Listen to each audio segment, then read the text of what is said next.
மேல இருந்து ஒருத்தர் எந்த மொழி பேசணும்னு சொல்றாரு, என்ன சாப்பிடணும்னு சொல்றாரு, எந்த சிந்திக்கணும்னு சொல்றாரு, இந்த தேசத்தை எப்படி நேசிக்கணும்னு அவர் சொல்லி கொடுக்கிறார்.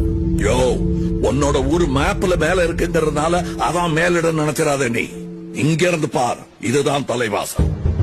இப்படி கோபமா இங்க இருந்து ஒரு ஆளு போய் பேசுவான்னு பார்த்தா அங்க போய் கையை கட்டிட்டு நிக்கிறாரு. இருந்தாலும் இதுல சைரன் வேற. இவங்க வாழ்க்கை ஒளிமயமா இருக்கணும்.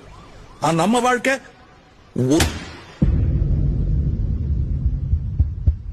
இந்த இருட்டுல இருந்து வெளிச்சத்துக்கு வரணும்னா ஒரே ஒரு வழிதான் இருக்கு.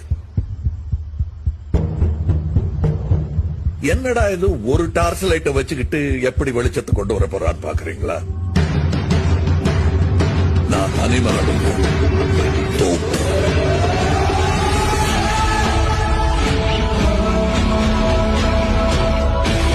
சீரமைப்போம் தமிழகத்தை.